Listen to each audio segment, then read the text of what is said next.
Hi there, it's Lisa with Express Your Path. So I wanted to show you a technique that can help you with lowering your stress. It's fun and easy, doesn't take a lot of fancy, expensive equipment, and it's very adaptable to whatever equipment you happen to have, whatever art materials you happen to have. And I wanted to show you a few extra little twists that you can do to help bring in other modalities. So I'm going to switch cameras so you can see my work surface.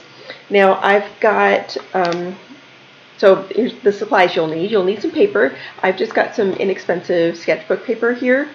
And you'll need some sort of pens. And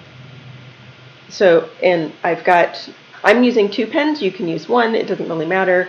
You can use, and I'm using black. You can use color. It's your choice. It's your artwork, your self-expression. So I discovered one time when I was playing around with this, and I saw some other people doing it in videos, that I liked the look of 2 pens. So what I've done is I've got 1 pen that's, let's see if that'll focus. Yes. I don't know if you can see there, but this is a brush pen. So the nib is kind of pointed like a little brush, and it's flexible. I'm not going to touch it now because I don't want to get ink on my finger. It's flexible, so if I press more firm, it works in that way. It works kind of like a brush in that if I press firmly, I'll get a thicker line, and if I press lightly, I'll get a much thinner line. So there's that one that gives me a little bit of variety just with that 1 pen, and I could just use that pen and it would be fine. But then I have this other pen that's just a fine nib pen that's it has a short nib that's not flexible. So this one, the entire time, it doesn't matter what I do. I mean, I don't want to press too hard because I'll ruin the pen, but it's going to be the same width line the whole time. So I like the combination of those 2 together. And I also want to have something to color with a little bit later in the process. And today I've got some colored pencils. I like these. They're nice quality pencils, but you can use whatever colored pencils you have. Or you can also, if you have heavier weight paper like watercolor or mixed media paper, you could also use watercolors for coloring. You can use crayons, you could use oil pastels, markers, etc. I'm just sticking to colored pencils today because the sketch paper is so lightweight that other things will either the paper would buckle up from the water, or else they bleed through if I used markers. So, okay, so I'm going to get my blank page, and I want to reflect for a moment on stress, and maybe it's stressors of the day, just stressors in my life, just however stress is appearing for me in my life. So that's what I want to focus on first for just a few moments. You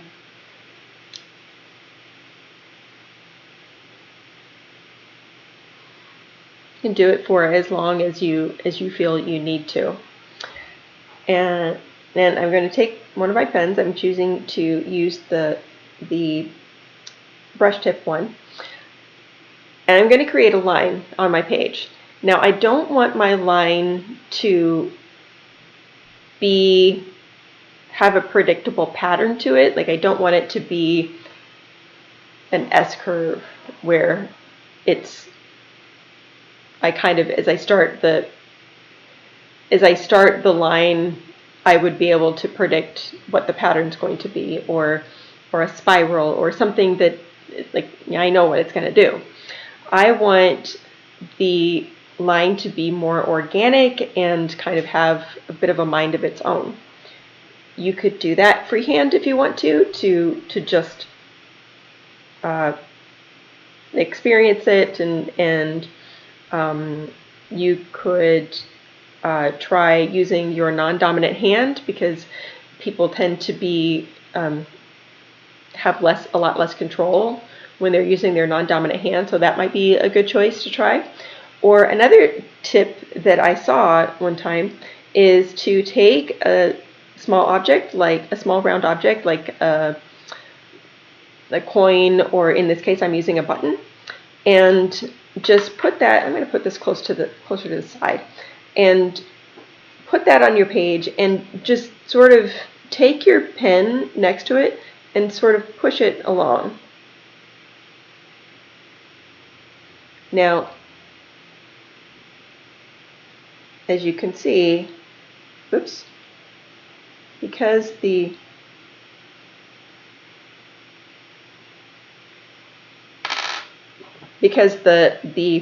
button is round, it doesn't go in, I mean, this is not a predictable path. You wouldn't, if you looked at this part of the line and saw it, you wouldn't predict that it would look like this at the end. So, and then I'm going to go and make another line.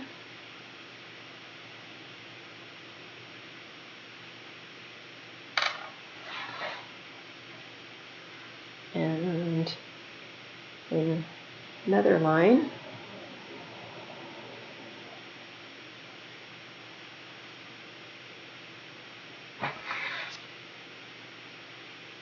And I want one that starts here.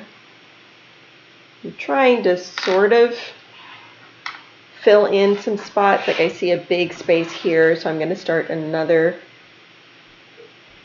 line right here. But I can't, I'm still, even though I'm sort of composing. Now you can do this way, where I've just got straight lines. You can also, and I've got individual straight lines, you can do one sort of curving, loop-de-loopy sort of scribble. Whatever works for you, try different things and see what feels right. So I'm done with my button, so I'm just going to set that aside. Now,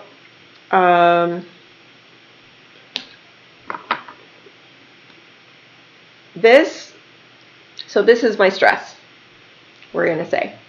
And I want to, just to add a little bit more dimension to it, I'm going to go, somewhat go over these lines.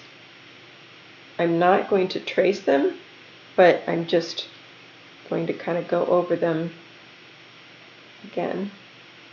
And all the while that I'm doing this, I'm thinking about, what is it that's creating the stress? What is it that is bothering me or creating these fields of tension? And I like what this does because it's kind of hard for you to see on the camera. And bring it up a little closer. It just creates starts to soften things a little bit. In my mind, it does, at least. So but we still have tension here. So all of these intersections, this one, this one, this one, all of these places where lines cross, those are representative of conflict. And so if you think of the lines as energy, if you get to an intersection, it's like you get here and you have to make a decision, okay, and you have to, you can go through, but you've got to stop. The intersections kind of force you to stop and think, okay, do I need to turn, or maybe turn this way, or do I go through, or what do I do? So those intersections force you to kind of make a decision. So what we want to do is smooth out those, make it so the energy can flow more freely. How we do that, if you think of all of these intersections as sort of V's, like the letter, oops, sorry, my camera is flipped, so I have to do it the other way. So the intersections are all letter B's. We want to make them like letter U. So, and gently sort of draw a sloped line and curve that out and see. So now, rather than if I'm traveling like a teeny tiny little being and I'm traveling this line, when I get to here, I can just flow on through that next intersection. And I don't have to stop, put my turn signal on, and wait for the traffic to calm down or whatever and move along. I can just flow through. Okay? So I'm going to do that to all of the intersections. And when you're creating these flowing spots, so see, doesn't that just already feels like calmer, to me at least. And it's just so incredible, that the change that happens. So I'm going to do that with the rest of these. And when you're doing that, you don't want to make it little. I mean, you could, but if you make it little, there's still a little bit of tension there. It's better, don't be afraid to really extend them. You want it to blend out. You want it to blend out. So you continue and try to do this as quickly as possible. If you were doing it, I don't suggest rushing. Take your time and enjoy the process. Now, to extend this into a multimodal approach, I'm not playing music right now because I don't want to have any issues with copyrights and stuff on YouTube. But you can play music to help you. You could start off by playing, music that is maybe more frantic or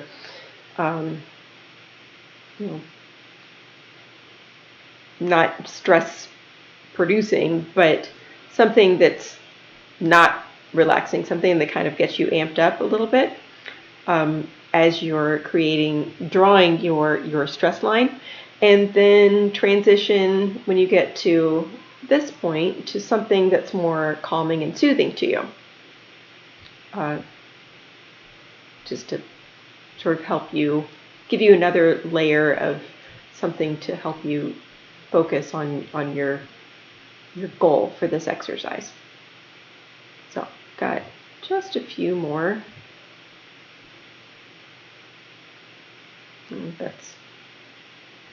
This one's hard because I think I'm gonna do this one all the way up there like this. That's what I'm going to do, because I kept running. See, when I was doing this spot, I kept running into a spot where I'd have this, since the line was this real hairpin turn, I kept running into this spot where I'd still have to go and create like a situation where I'd have to turn around really abruptly. So now, instead, this almost feels like a river that's flowing through now. And then I've got my tributaries off of it, rather than something with a hairpin turn. And that feels a lot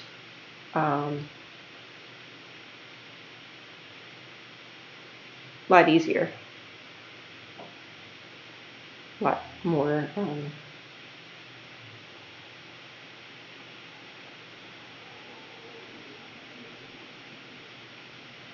a lot calmer.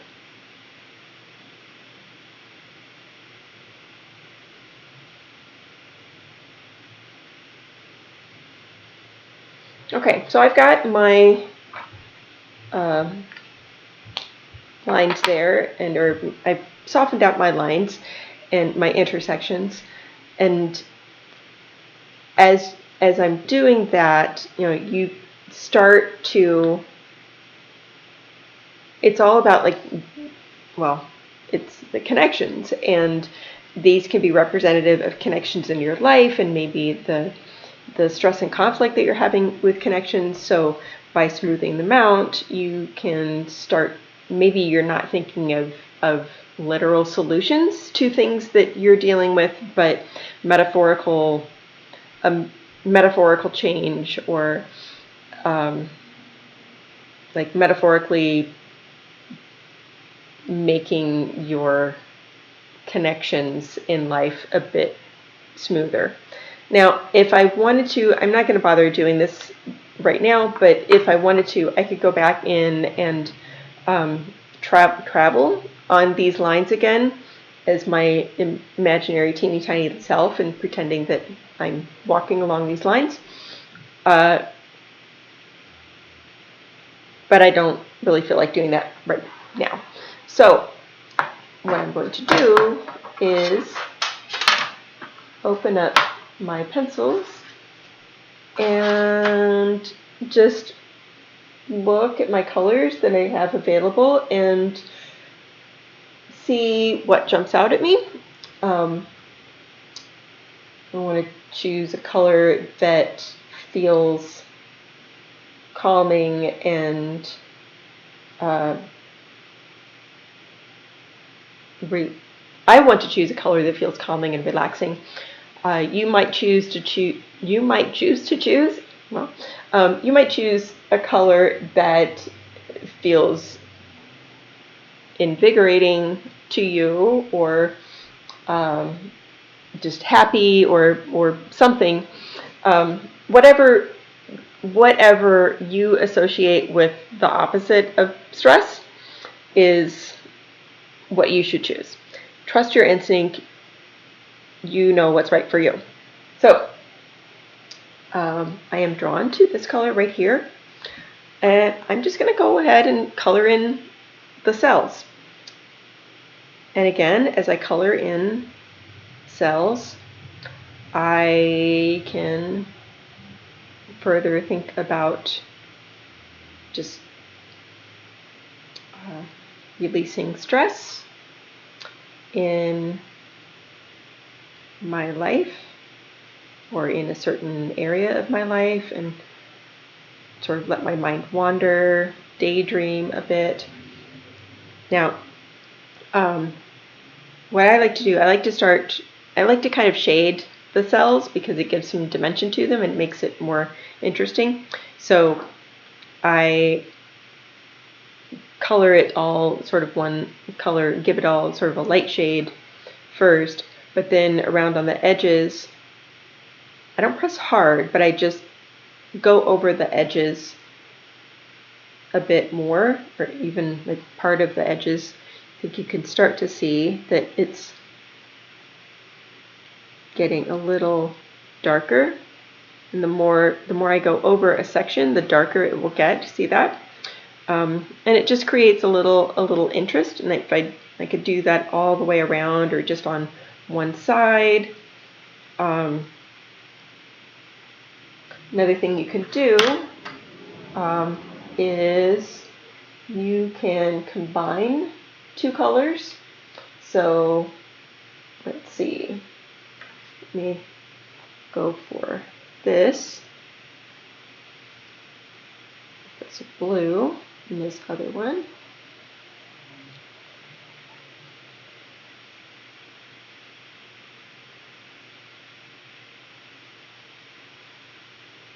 Now, if you're combining two colors, you'll probably be more successful if you combine either analogous colors, which is like if you look at a color wheel, it would be colors that are next to each other on the color wheel, like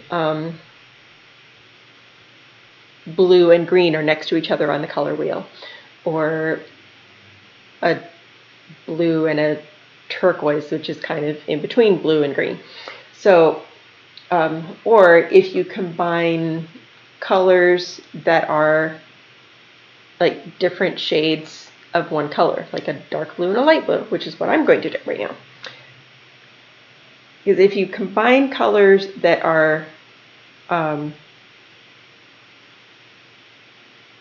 opposite of each other, you might, if you try to mix them a lot, you might run into a situation where your colors just get muddy. Which, that's a look, and you can do that if you want to. But if you're wanting to not make your colors muddy, choose either analogous colors or colors like the same color but just different shades of it. Okay, so I think this was the blue that I used, the other blue. I need to go over a bit more. So see, there's just different ways, different coloring ideas. And you can go ahead and finish the entire thing. You can choose to color in everything. You can choose to color in just select cells, or none of them at all. You can, there's so many things you can do. You can add, if you get to a point and you're like, oh, I want to add some more lines, you can do that. Whatever. So in addition to music, I talked a little bit about imagining that you're a little tiny being and you're traveling down on these lines when you're drawing them. But if you want to do some full body movement, you can absolutely do that. You can set up your work after you've completed it. You can set it up somewhere, step back from it so you can see it, and just sort of imagine what it would be like if you stepped in there. How would you move? And what would your body do? And just notice all of those feelings in your body. You can do that at the point when we still had the severe intersections. You could do it then and see, what is it like to move in that space, and then what is it like to move in this one, and compare those for yourself. Compare those, what those feelings are like in your body. And you can also incorporate creative writing, where you either write a journal prompt, like free write for 5 minutes, like as if you are the image. Like imagine that the image has a voice to speak, and you can do some free writing with the prompt I am, I see, I feel, something like that. Or you can even imagine that you're, again, a little tiny being that's traveling this, and tell the story of what's going on as you're going down this path. What are you discovering? What are you feeling? And if you're choosing to do creative writing, don't worry about spelling or punctuation or grammar or any of that. Just like write and write and write for however many minutes you want to. And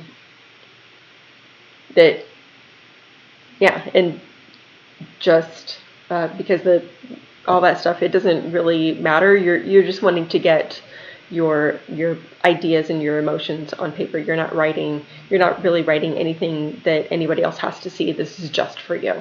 So it doesn't have to be perfect. It's all about the process and just having fun and letting go and hopefully de-stressing. So I hope that was helpful. If you have any questions or comments, please leave them down below. I'd love to hear your thoughts, and I'd love, if you try this out, let me know how it worked for you, and I'll talk to you soon. See you later. Bye.